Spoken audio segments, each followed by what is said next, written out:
morning. It's a pleasure to be here. And yeah, tonight I want to share with you more or less part of an idea, or for me it's a way of life. And it's related to globalization and to self-identity, how we feel that we belong in this world or in our countries specifically. But wake up. These people, come on, you sleeping? What's up? Nah, I'm kidding. Yeah, okay, wake up. In this case, I don't mean wake up because you're sleeping. I mean in a metaphorical way. Wake up. One of our speakers said it before. When I woke up and I realized that kind of waking up. So in this case, I want to invite you as well, to feel that maybe if there's a point in your life that you feel like you've been sleeping, maybe just studying and nothing else, and you feel like you need to wake up, like you need a change in your life, like you need something else. For me, the day I see like the day I woke up was when I first went to Japan. It was 2010, and I was there for a year to study in high school, and I started realizing that Mexico was not the center of the world, and that there were so many things out there that we had to figure out, we had to discover. And for me, that was the day, I put it as the day I stopped daydreaming and I started living a dream, because I realized that there was something else out there, something beyond the dream, that's it. Yeah? So at the time in Japan, I studied Japanese for a year. When I went there, I didn't know anything. So it was kind of hard in the beginning, yeah? 3 months, more or less, just sleeping in class. Yeah. If you don't understand, you will get sleepy automatically. So. That time, it was really important for self-definition as well, because you leave your country and you realize, okay, what is this new thing that I see? What is this new food? What is this new experience? It's not like my country. You start comparing that thing. And then maybe you ask yourself this question, okay, so what? Who am I? There's these people around here, they do these things this way, and I do it that way, but so who am I? What am I supposed to do? Things like this, what do I want as well? Maybe you start asking yourself, what do I want in my life, actually? Okay, I was 17 when I went to Japan, so I thought, okay, maybe still a bit immature. So you think, wait, maybe I don't want to just party anymore. Maybe I want to do something meaningful with my life. Especially when you have to take decisions like university and maybe who you marry with. And yeah, so I think one of the most important questions, and maybe you see it a lot when it comes to coaching. I don't know if you guys are familiar with this term. It's more or less like psychiatry, but like psychology. It's kind of like therapies, but instead of just saying out your feelings and having someone else reply on the other side, how does that make you feel? You're finding your own question, your own answers actually. And this point in the coaching helps you to approach to a new, different way to do things and to set goals and to complete these goals for yourself. So this is one of the really important questions that you have to do yourself, because how do you want to be remembered when you die? That means, how would you like people to talk about you when you pass away? Would you like to be remembered as someone who was nice, who was helpful, who maybe whatever you guys feel like, maybe you would want people to know about you. So at this point, maybe if you guys have left your country, and then you realize that the world is incredibly big. And maybe, can you guys see this? There is a point there. Can you guys see it? It's really small, right? Even I can see it. Yeah, and maybe we feel this way. We feel that we are really, really, really small things, right? Maybe we feel meaningless because of that as well. So I'm guessing with this part of feeling, like you're tiny little ant. You can feel it, like you feel like you're an ant in this world, in a big world. And when you start making yourself these questions, maybe you realize that there has to be something different in your change. If you wake up and you have to do something different, right? Otherwise, you would stick to the same thing. There wouldn't be anything that changes in your life. If you guys are satisfied with your life, then that's really good for you. If you want to improve yourself, then that's really good. So, you know, once you improve yourself, or once you start improving yourself, there is a correlation between this and being able to improve things around you as well, and even to control things around you. So you want to control everything, but can you control yourself first? Do you know how to control your emotions? Maybe if you're angry, you're in a fight, and then you say something that you didn't want to say. So can you control all these things first? And can you improve yourself? Personality, in any way. And when it comes to professional, or maybe economic side, whatever you need to improve on yourself. In this case, I want to talk to you about globalization, because I think it's a rather interesting topic. I write this globalization 2 times. I don't know, it's just an example of concept that I wanted to share with you today. So, what difference can you see between this one and this one, if someone can tell me? Writing style. Writing style. One is? Writing style. Okay. Yeah. Basically, globalization, this word has separate letters. They're together, right? But they're separate. Can you see that? Can you see this space in between? This space is in between. So, in difference to this one, maybe this G and the L are not together, but all the other ones are together, right? They're connected. This one is also connected in a way, but it's not maybe connected in the same way. So, how does the world today?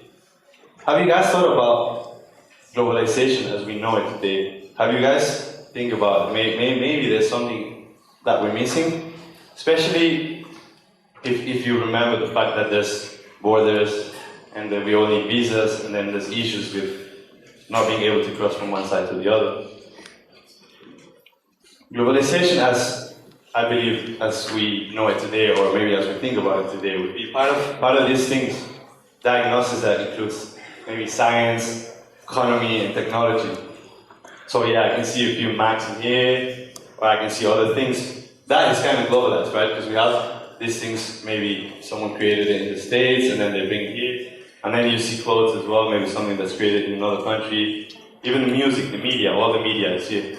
That is part of being globalized as well. But is that it? Or are we missing something else? There might be some other side to globalization as well that we're not considering. Maybe. What about cultural tolerance? What about preserving the heritage? And also about racial tolerance? If you think about today, and you keep looking at the news, war. Do you guys know this? I was really afraid to put this on the PPT. Do you guys know this? It's the flag from ISIS, Islamic State. People who are fighting in Syria today, or part of the people that are fighting in Syria. So, how come we are in a globalized world, but we still have these things? We keep having war over power, right? War over religion and identity. So we talk about who's better. If you guys think about, well, yeah, maybe I should make that example. I don't want to go into further detail, but Taiwan, Hong Kong, mainland, and then you have all the countries as well, India and Pakistan, right?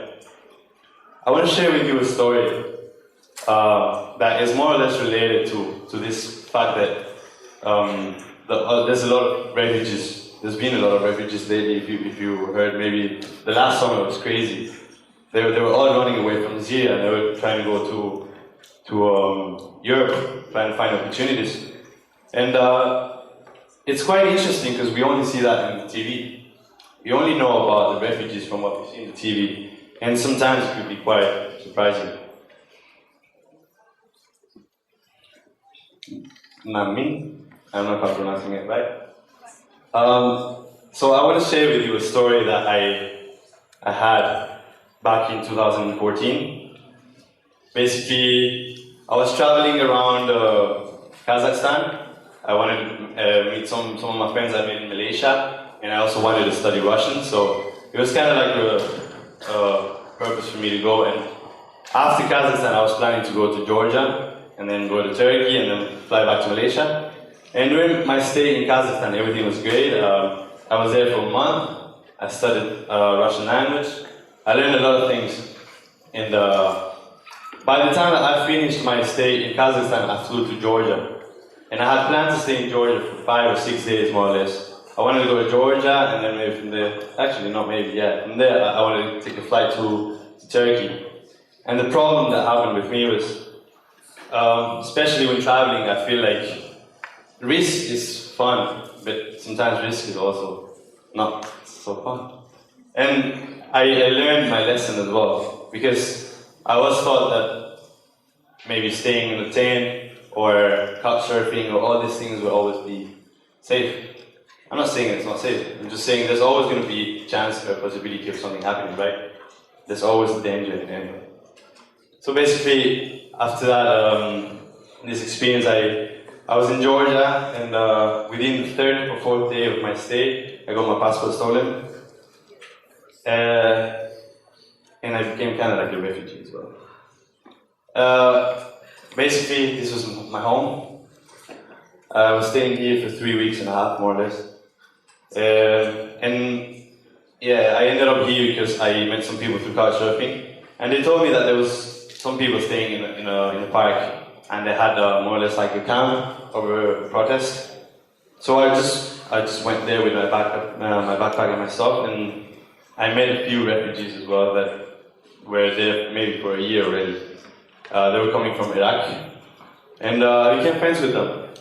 And I realized something really interesting. I had never experienced something like that, and I was not really scared, but I was just really frustrated that I didn't have my passport.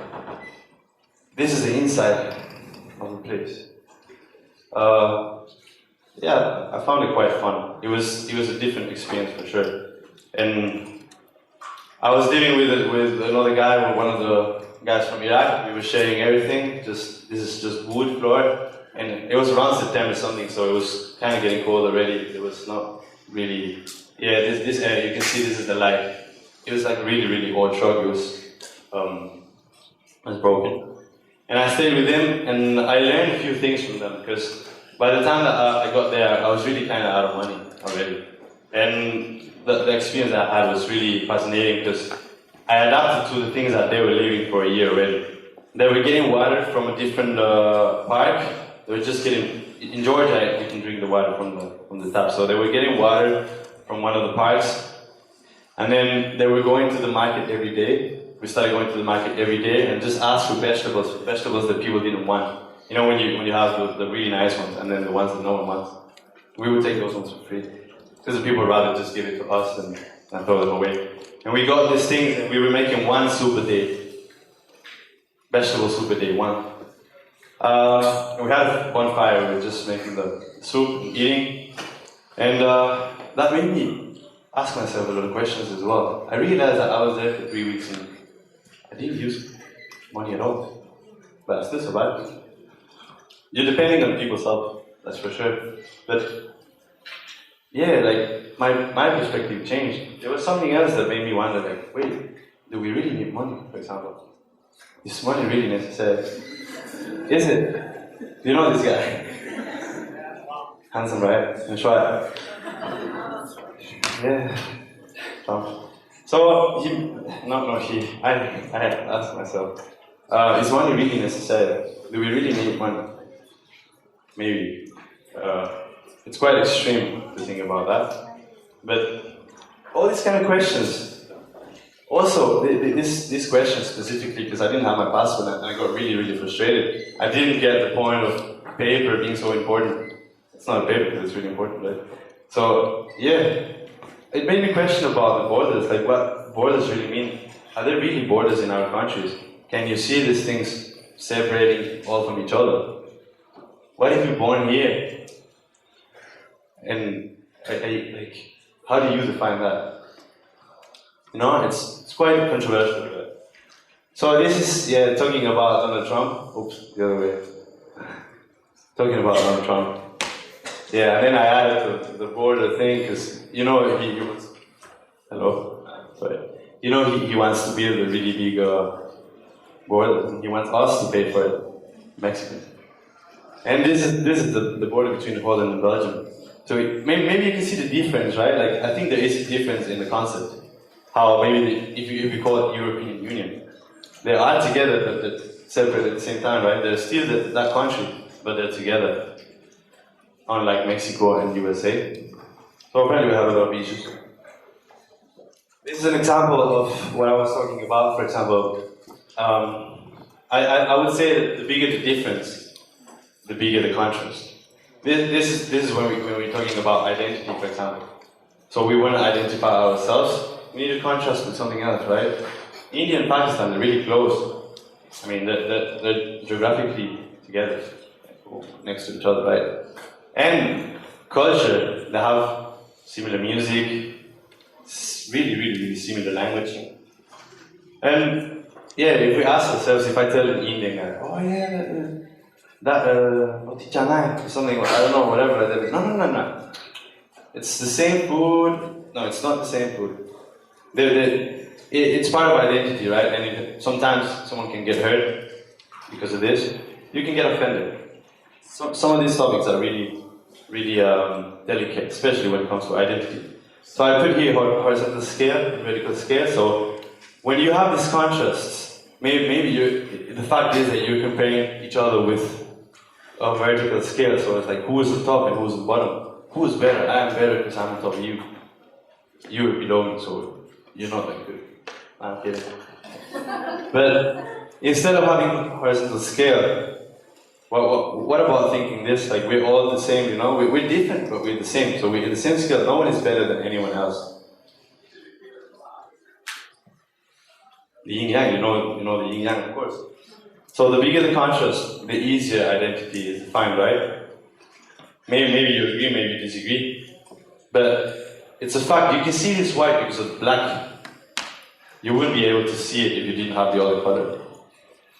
So maybe that's what we're doing, you know? We're trying to separate each other, India and Pakistan. We're not similar. We have our differences, for sure. That makes us different from them. So, how should we take this in the future? You know, how to move forward with this type of things like identity problems in globalization? Everyone needs identity, that's one thing for sure. Everyone needs culture, and everyone needs history as well. If you don't remember, if you don't know anything, or if you don't have a memory, maybe your life will be meaningless. It'll seem to be meaningless because you don't know who you are, where you come from, and what you're here for, right? I propose to you global citizenship. It's a concept that I would want everyone to follow. Concept, or a way of life, or an approach, attitude, mindset, whatever. Think about it. Global citizenship, how is it different from what we're living today? Are we global citizens because we have a smartphone from another country? Or because we eat another food? How can we define that global citizenship? First of all, I would advise you to travel. There's a few things that I want to share with you today, and one of them is to travel. Because I think this emphasis in the traveling and the things that you have to do as a global citizen would help you. So, you can see here, traveling is really helpful, right? You can see things from a different point of view. You leave your comfort zone, you develop cultural tolerance, you understand differences, right? So that part of, I know that you're just different as me, you're not better or you're not worse. And find humbleness as well, because you realize, oh wait, okay, yeah, in Mexico we do this that way, and then in China they do it this way, but it doesn't mean that I'm right and they're wrong, right? So you become humble with yourself and with other people. And you can expand your home, your view as a home, right? If you travel to all these places, eventually they can become your home. It doesn't have to be like you go back home in China and then everywhere else is like a stranger. The other one is languages. if you guys have experience, you all talk English if you're Chinese, and if you're not Chinese, maybe you're trying to learn Chinese. So you should understand that, right? Because you know that language is really helpful. Everyone wants to learn Mandarin because of the economy. Well, what are the reasons why you would learn the language, or maybe that this will help, for a global citizenship? First of all, you get rid of barriers, right? So if we can speak the same language, we can understand each other to begin with. You can consume real culture. You can access history as well, poetry, music, these things. And it's easier to make friends for sure. You can make friends from any place in the world, even if you know a few words from the language. Maybe you heard this saying, Nelson Mandela. He was saying, if you speak to a man in a second language, he would understand it and that would go to his head. But if you speak to a man in his language, that goes to his heart. International friendships, you have to understand that as well. The fact that you make international friends is going to help you in the future. First of all, because of contacts, right? So you get contacts and you can do all these things, like you feel welcome everywhere you go. There's always going to be someone, yeah, you come to China, yeah. You can stay in my place, I'll make some chai for you, I'll make some of these things, okay? It's really cool because you feel welcome everywhere you go. You also have potential business opportunities, right? And yeah, you're learning about another country. They're teaching you, maybe you're in China and you have a friend from another country and they're teaching you about the culture. And you learn to appreciate all the traditions. So it means, even if you're not part of that culture, maybe you would embrace it in a way. Like you would dress up like an Arab, even though you're not an Arab, because you just like it and you want to respect it, you want to show respect as well. So, what do you guys think about this? Do you think if you, for example, if you travel and you learn languages and you make these kind of friendships, could you come closer to an approach called global citizenship? And maybe that would change in a way something that we see today in war, for example, as identity. How do you define that identity with global citizenship? What about these things? Have you ever considered like the fact that whatever you are, whatever you do, defines you? If it defines you like that, sometimes I eat Korean and I drink paijo and I listen to Indian music and I dress like an Arab and maybe I think and write and do some other things like other countries. So you try to embrace every part that you like from that culture or from different countries, and then you can apply to your own life because you see that there's something nice about it, right? I would encourage you to be afraid. Just be afraid. But don't stay there. I think happiness is the absence of fear. So you have to be afraid, and then you have to overcome that fear. You have to explore as well. You need to understand and explore. You have to take risks. If I didn't take that risk of staying in that place, maybe I wouldn't have learned how to appreciate what I have back home. Not having money and eating vegetable soups every day. I hate vegetables, by the way. So that's how it works, right? And you have to be open to new possibilities. Just let anything happen. The way that it has to happen. If you want to go somewhere else, then you can go. But how do you define this identity in here? How do you guys think that you would find the identity in these things, making this type of things? If you think about it, like in your country you do this and you do that and you do that, and in another country they do it in another way. Whenever you see that thing from the other country as a stranger, then maybe you're holding yourself for that identity, national identity specifically maybe. Why don't you guys think about the world as your home? The world, completely. All the world. Every place where you go is your home. Why? Because you're born here, you're a human in this world, right? So you shouldn't see it as borders and maybe, even though there's racial differences and there's language differences as well, I think we're all part of the same thing. Maybe, if we use this approach, we can get something better later on. Place with no limits and no segregation, no racial segregation. You belong to anywhere in this world. Your world, this world is your home. I believe that. You have to believe that too. I just want to finish with this phrase from Maulana Rumi. He was born in between, it would be today, Afghanistan would be today. I think he was born, so. He passed away in Turkey, and he is the creator of the Whirling Dervishes. It's a really famous Sufist and a poet. He said, "Stop acting so small, you're the universe in exciting motion." Thank you.